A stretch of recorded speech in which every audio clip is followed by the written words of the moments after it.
જય શ્રી કૃષ્ણ. પુષ્ટિપંથ ચેનલમાં આપ સૌ ભગવદીય વૈષ્ણવોનું હાર્દિક સ્વાગત છે.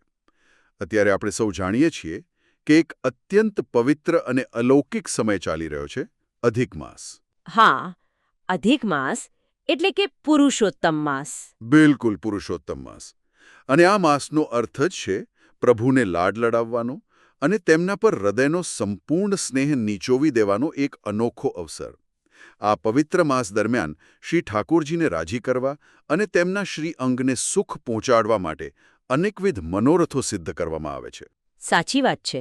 અને આ બધા મનોરથોમાં એક મનોરથ એવો છે જે દરેક વૈષ્ણવના હૃદયની બહુ જ નજીક છે, અને તે છે અત્યંત લોકપ્રિય 108 લોટીજીનો કે 108 ઝારીજીનો મનોરથ. હા, આ મનોરથ ખરેખર અદ્ભુત છે.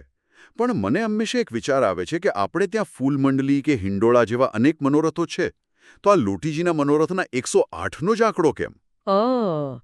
આ બહુ સરસ પ્રશ્ન છે. જુઓ, આ માત્ર કોઈ ગણિતનો આંકડો નથી. સનાતન ધર્મ અને પુષ્ટિમાર્ગીય તત્વજ્ઞાનમાં 108 એ બ્રહ્માંડની પૂર્ણતાનું દર્શન છે. એટલે કે એક સંપૂર્ણતાનો ભાવ દર્શાવે છે એમ ને? હા, એકદમ સંપૂર્ણતા. આધ્યાત્મિક દૃષ્ટિએ જોઈએ તો મુખ્ય ઉપનિષદોની સંખ્યા 108 છે.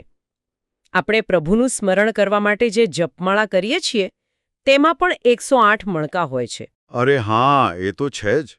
અને પુષ્ટિમાર્ગીય ભાવથી જોઈએ તો પ્રભુને અત્યંત પ્રિય એવા મુખ્ય ગોપીજનોની સંખ્યા પણ 108 છે, જે પ્રત્યેક એક વિશિષ્ટ શ્રુતિ અને ભાવનું પ્રતિનિધિત્વ કરે છે.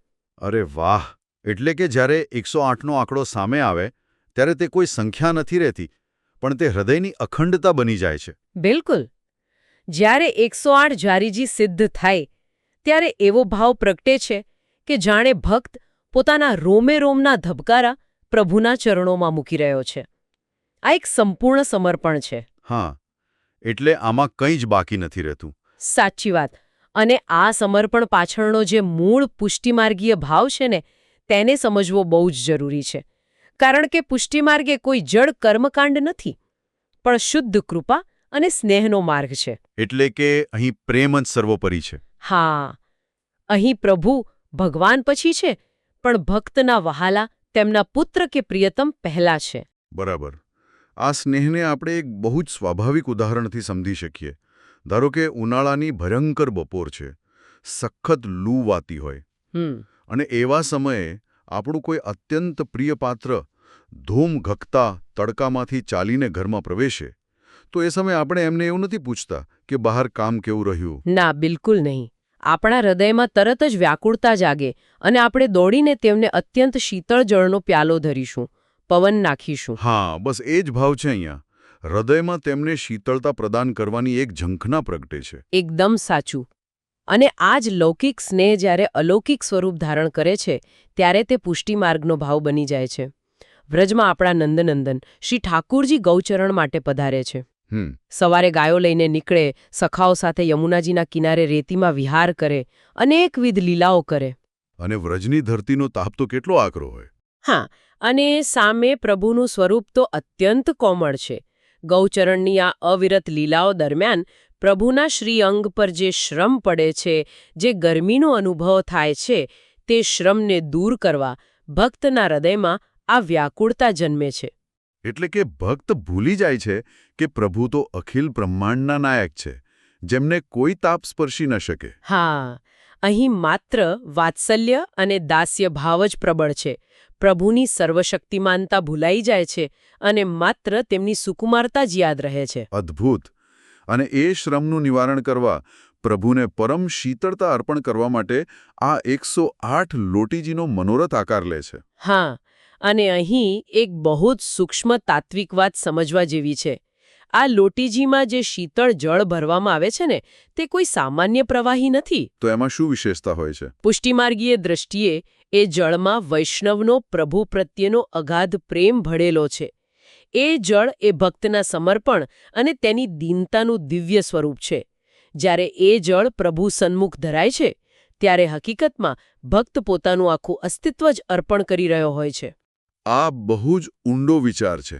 અને જ્યારે આ જ અદ્ભુત ભાવ હવેલીઓના વિશાળ વાતાવરણમાં સાકાર થાય છે ત્યારે એ દર્શનની દિવ્યતા શબ્દોમાં વર્ણવવી અઘરી છે. બિલકુલ. પણ મને એક મૂંઝવણ છે. આપણે બે શબ્દો બહુ સાંભળીએ છીએ, એક ઝારીજી અને બીજું લોટીજી. તો શું આ બંને એક જ છે? પુષ્ટિમાર્ગીય પરિભાષામાં દરેક શબ્દનું પોતાનું એક સ્વરૂપ છે. ભાવની દ્રષ્ટિએ જોઈએ તો બંનેનો અંતિમ હેતુ શ્રી ઠાકોરજીનો શ્રમ દૂર કરવાનો જ છે. બરાબર. તો પછી તફાવત ક્યાં આવે છે? તફાવત એમના ઘાટમાં છે, એટલે કે એમના સ્વરૂપમાં. ઝારીજીના ઘાટમાં એક નાળચું એટલે કે ટોટી આપેલી હોય છે. અચ્છા, એટલે જેથી પ્રભુને જળ આરોગાવવામાં સરળતા રહે. ખરું ને? કારણ કે પ્રભુ અત્યંત નાના અને કોમળ છે, તો તેમને પાત્ર ઉઠાવવાનો શ્રમ ન લેવો પડે. એકદમ બરાબર સમજ્યા આપ. ઝારીજીના નાળચામાંથી સીધી જ જળની ધારા પ્રભુ આરોગી શકે એવો ભાવ છે. ઝારીજીનું સ્વરૂપ અત્યંત કલાત્મક હોય છે. હવેલીઓમાં જ્યારે આ મનોરથ સિદ્ધ થાય ત્યારે 108 ઝારીજી પધરાવવામાં આવે છે. હા, અને બીજી તરફ લોટીજી એક ખુલ્લા મુખનું પાત્ર છે.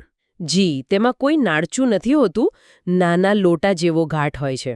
આ પરથી હું એવું તારણ કાઢી શકું કે હવેલીઓમાં ઐશ્વર્યનો ભાવ મુખ્ય હોવાથી ત્યાં ઝારીજીનો ઉપયોગ થાય છે, પણ આપણા ઘરમાં બિરાજતા પ્રભુની સેવામાં આપણે લોટીજીનો ઉપયોગ કરીએ છીએ. સાચી વાત છે, કારણ કે ઘરમાં સેવા એ માધુર્ય પ્રધાન હોય છે. દરેક વૈષ્ણવ માટે ઘરમાં 108 ઝારીજી વસાવવી શક્ય ન પણ હોય. હા, વ્યવહારિક રીતે એ અઘરું છે. અહીં આશ્વાસનની વાત એ છે કે પ્રભુ ક્યારેય તમારા પાત્રનો ઘાટ નથી જોતા. પાત્રમાં નાળચું છે કે નહીં, કે તે સોનાનું છે કે તાંબાનું, પ્રભુને એનાથી કોઈ ફરક નથી પડતો. પ્રભુ માત્ર શુદ્ધ ભાવ જુએ છે. આ જ તો માધુર્યનો માર્ગ છે. તો ચાલો સૌથી પહેલા આપણે હવેલીમાં થતા મનોરથના દર્શન કરીએ. હવેલીઓમાં જ્યારે આ દર્શન ખુલે છે ત્યારે તો જાણે એક અલગ જ વિશ્વ ઊભું થઈ જાય છે.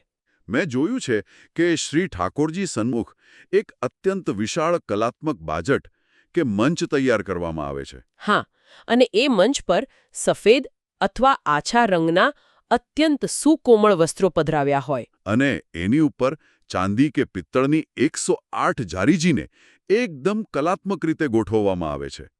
એ વાતાવરણનો વૈભવ આંખોને જ નહીં, આત્માને પણ આંજી દે છે. આ વૈભવ પાછળ પણ એક મોટું વિજ્ઞાન છે. તાંબુ, પિત્તળ કે ચાંદીની ઝારીજી શા માટે? કેમ? એમાં શું વિશેષ હોય છે? આ બધી શુદ્ધ ધાતુઓ છે, જેમાં જળને કુદરતી રીતે અત્યંત શીતળ કરવાની અદ્ભુત ક્ષમતા રહેલી છે. ચાંદી એ શીતળતાનું પ્રતીક છે. જ્યારે આ પાત્રોમાં જળ ભરાય છે ત્યારે પાત્ર સ્વયં જળને ઠંડક પ્રદાન કરે છે. અરે વાહ! એટલે જળ તો શીતળ છે જ, પણ પાત્ર પણ પ્રભુના શ્રી અંગને શીતળતા આપે એવો ઝીણવટભર્યો વિચાર છે. હા, અને એ ઝારીજીમાં પધરાવવામાં આવતું જળ પણ અત્યંત વિશિષ્ટ હોય છે. આ મનોરથમાં મુખ્યત્વે સાક્ષાત શ્રી યમુના જળ પધરાવવાનો આગ્રહ રહે છે. હા, શ્રી યમુનાજી સ્વયં પુષ્ટિ માર્ગમાં કૃપાનું સ્વરૂપ છે. બિલકુલ. જો સાક્ષાત યમુના જળ પૂરતી માત્રામાં ઉપલબ્ધ ન હોય તો અત્યંત શુદ્ધ શીતળ જળ લેવામાં આવે છે. અને પ્રભુને સુખ મળે તે માટે આ જળને માત્ર ઠંડુ નથી રખાતું, પણ સુગંધી બનાવવામાં આવે છે. એટલે કે એમાં ગુલાબજળ કે કેસર પધરાવવામાં આવે છે? હા, શુદ્ધ ગુલાબજળ, ચંદન, બરાસ અથવા કેસર પધરાવવામાં આવે છે. એટલે જ તો જ્યારે 105 ચાંદીની ઝારીજીમાં આ સુગંધી જળ ભરાયેલું હોય ત્યારે દર્શન સમયે સમગ્ર નિજ મંદિરમાં કેવી અદ્ભુત દિવ્ય સુગંધ પ્રસરી જતી હશે. એ સુગંધ જ ભક્તના મનને સીધા વ્રજના વાતાવરણમાં લઈ જાય છે. અને સાથે પુષ્પોની સજાવટ પણ હોય છે. ગુલાબ, મોગરો, જુઈ જેવા પુષ્પોથી જાણે પ્રભુને બિરાજવા માટે કોઈ સુંદર શીતળ કુંજ તૈયાર કરવામાં આવી હોય. આ કુંજની કલ્પના જ કેટલી સુંદર છે. પણ અહીંયા મને એક પ્રશ્ન થાય છે.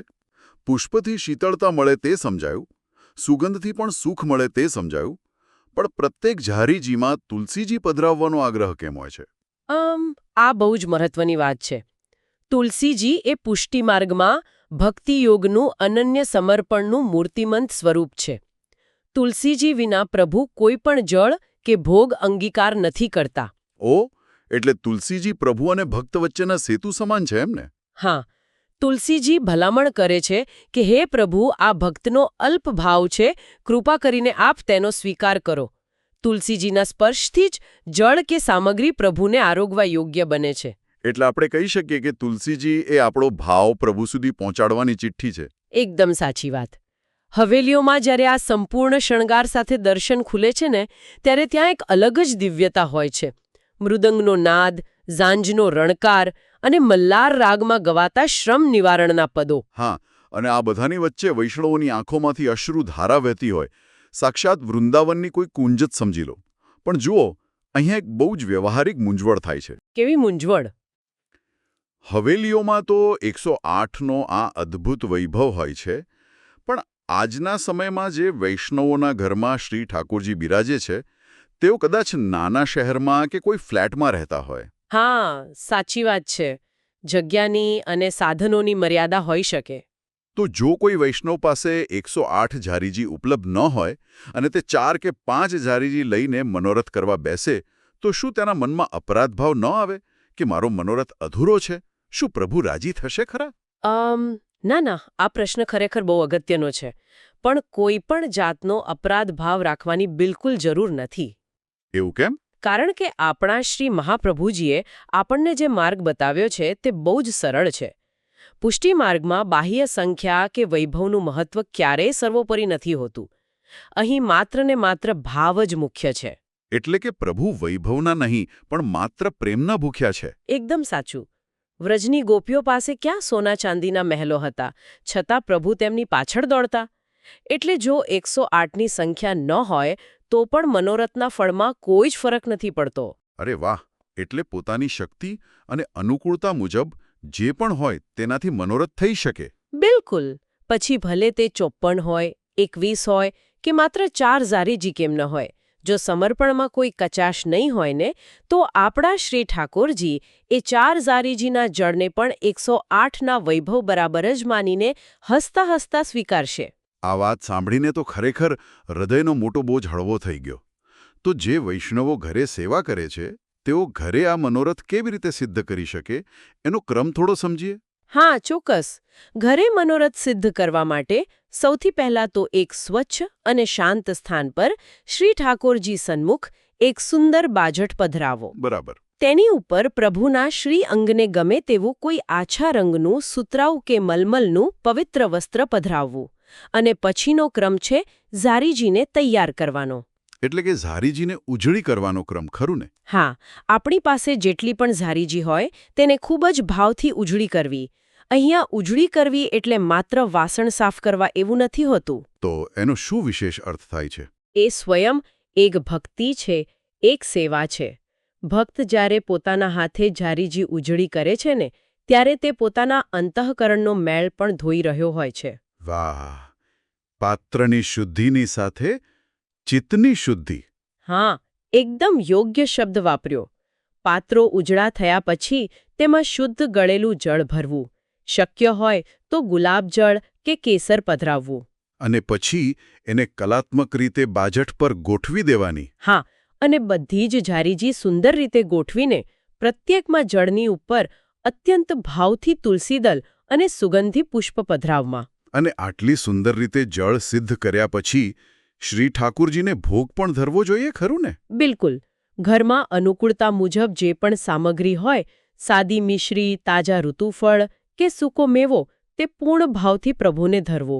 હા, અને એ સમયે ઘરનું વાતાવરણ પણ એકદમ ભક્તિમય બની જવું જોઈએ. જ્યારે પ્રભુ ભોગ આરોગતા હોય ત્યારે પરિવારે સાથે બેસીને સત્સંગ કરવો જોઈએ. સાચી વાત છે. એ સમયે આખા પરિવારે સાથે બેસીને શ્રી યમુનાષ્ટક કે મધુરાષ્ટકમનો પાઠ કરવો જોઈએ. અથવા તો પોતાના સેવ્ય સ્વરૂપના કીર્તનોનું ગાન પણ કરી શકાય. હા, આ કીર્તનોના ગાનથી એ નાના ફ્લેટનું વાતાવરણ પણ એકદમ નંદભવન જેવું પવિત્ર અને જાગૃત બની જાય છે. ખરેખર આ આખી યાત્રા અદ્ભુત રહી. પણ એક વાત છે, જ્યારે આ મનોરથ પૂર્ણ થાય, દર્શન ખુલે, ત્યારે એક વૈષ્ણવે અંતરમાંથી શ્રી ઠાકુરજીને કઈ પ્રાર્થના કરવી જોઈએ? બહુ સુંદર પ્રશ્ન. જ્યારે દર્શન ખુલે ત્યારે ભક્તે 2 હાથ જોડીને પ્રભુને માત્ર એટલી જ દીનતાપૂર્વક વિનંતી કરવાની કે હે નાથ, મારું આ તન, મન, ધન બધું જ આપનું આપેલું છે. મારી પોતાની કોઈ યોગ્યતા નથી. પણ મેં મારા હૃદયના ભાવથી આ નાનકડો મનોરથ સિદ્ધ કર્યો છે, તો કૃપા કરીને આ પામર ભાવને સ્વીકારજો અને આપના શ્રી અંગનું શ્રમ દૂર કરજો. આહા, કૃપા કરીને સ્વીકારજો. શરણાગતિનો આ જ તો સાચો ભાવ છે. હા, અને અંતે હું એક બહુ જ ઊંડો વિચાર મૂકવા માંગીશ. આ 108 લોટીજીનો મનોરથ એ માત્ર કોઈ ક્રિયાકાંડ નથી. આ તો પોતાના હૃદયના પ્રેમને પ્રભુના ચરણોમાં અર્પણ કરવાની એક સોનેરી યાત્રા છે. પ્રભુ ક્યારેય પાત્રોની ધાતુ નથી જોતા. એ તો હંમેશા આપણું હૃદય જુએ છે. બિલકુલ પ્રભુ, માત્ર હૃદય જુએ છે. આ ઊંડા વિચાર સાથે જ આપણે આજના આ સત્સંગને વિરામ આપીશું. પણ જતાં જતાં વૈષ્ણવો માટે એક વિચારવા જેવી વાત ચોક્કસ મૂકી જઈશ. જો માત્ર એક દિવસ થોડીક ઝારીજીમાં જળ ભરીને પ્રભુને અર્પણ કરવાથી હૃદયમાં આટલી અસીમ શાંતિ મળતી હોય, તો જ્યારે આપણું આખું જીવન જ પ્રભુના ચરણોમાં એક ઝારીજી બનીને અર્પણ થઈ જાય, ત્યારે કેવો અલૌકિક આનંદ પ્રાપ્ત થાય. આપણી રોજિંદી નાની નાની સેવાઓ ક્યારે સમર્પણ બની જાય, તે ખરેખર મનન કરવા જેવું છે. એકદમ સાચી વાત છે. બહુ જ સુંદર વિચાર. આ પુષ્ટિપંથ વિડિયો દ્વારા મારો આ એક નાનકડો નમ્ર પ્રયાસ હતો કે હું આપ સૌ વૈષ્ણવો સાથે આ જ્ઞાન શેર કરું. જો મારાથી કોઈ ભૂલ થઈ હોય તો મને ક્ષમા કરશો અને કોમેન્ટ્સમાં જણાવશો, જેથી આપણે સુધારો કરી શકીએ. આ વિડિયો કૃપા કરીને વોટ્સએપ પર શેર કરો, જેથી અન્ય વૈષ્ણવો પણ આ જ્ઞાન મેળવી શકે. અને કૃપા કરીને નીચે કોમેન્ટ કરો અને સૂચવો કે અમારે અમારા આગામી વિડિયોમાં કયો વિષય કવર કરવો જોઈએ. જય શ્રી કૃષ્ણ.